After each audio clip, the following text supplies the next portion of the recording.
Going to have a look at the French newspapers now. Dipty's with us here on set. We're going to start, aren't we, Dipty, with the French footballer Antoine Griezmann. You know, he's in trouble for wearing what some call a racist costume. That's right. The French forward decided to dress up as a member of the Harlem Globetrotters for an 80s-themed party. All seems good up to there. Except he donned the infamous Blackface and then posted the picture to his Twitter account. Now, that post has since been deleted, but not before it sparked widespread anger. In fact, one British minister even waded into the discussion.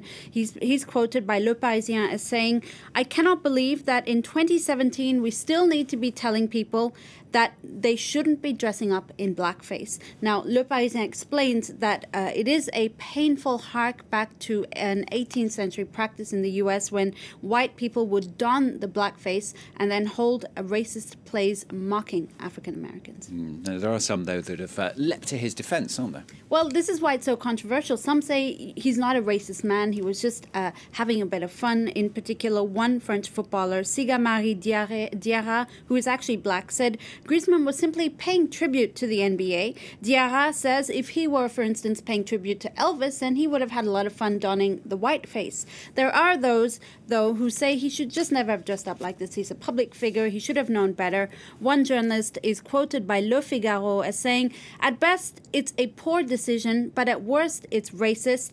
In all cases, just don't do it." Latest row there in the French newspapers. Now, yesterday, of course, was International Migrants Day. Covered it here on the programme. The French government preparing its bill on asylum and immigration now.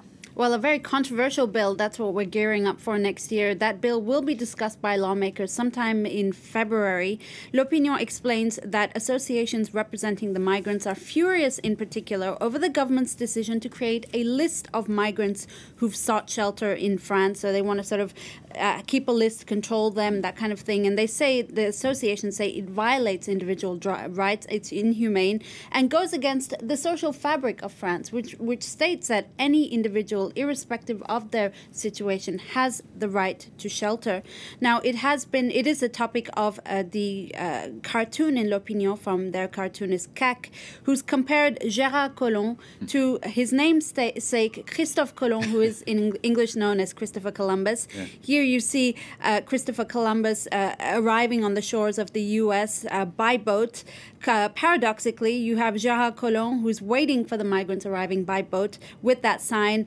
Clearly, he's trying to prevent migrants from arriving on French shores. Yeah, I like him there with his sign. Another paradox, though. French government is actually welcoming, at the same time, isn't it, certain refugees from the African continent actually arrived here in France yesterday. Yeah, that's right. 19 of them, 19 of 3,000 refugees arrived in Paris yesterday from the African continent. They're part of this group, this sort of quote-unquote desired refugee group who will be coming to settle in France. The rest of them will be coming progressively between now and 2019. Among them were many Sudanese people who've been living in UN refugee camps. In one case, one man has spent the past 4 years in such a camp.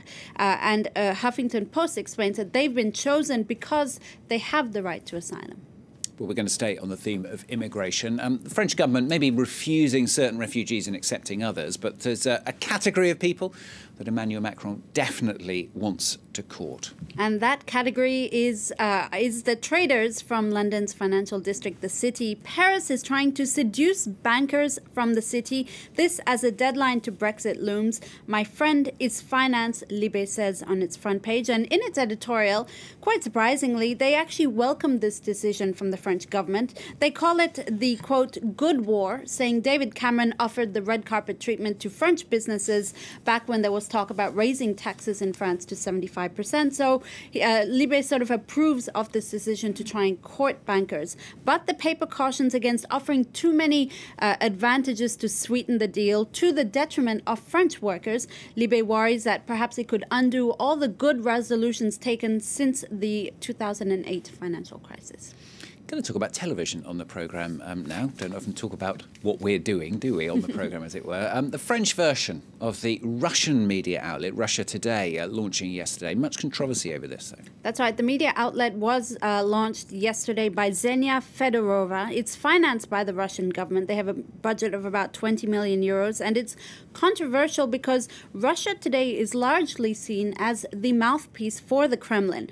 And in fact, the most vocal criticism came from the French president himself, Emmanuel Macron, who said, I quote, "Russia Today and Sputnik, which is another media outlet, have not behaved like media outlets, but outlets of facetious propaganda." Now, for its part, the channel did go on a charm offensive trying to court various players of the French media landscape. But they explained as well that they want to offer an alternative voice, one albeit that will represent the conservative right. One of their first political guests could be Nicolas Dupont-Aignan, who you'll remember as the presidential candidate who backed far-right candidate Marine Le Pen in the second round. Okay, we'll see how it goes, I suppose. Finally, now, Parisien, looking at that spectacular victory, as we mentioned, of the French women's handball team on Sunday in the World Cup final. France can't get enough of this, can they? That's right. We can't get enough of it. We're still talking about it. In particular, Le Parisien is looking at how the girls celebrated.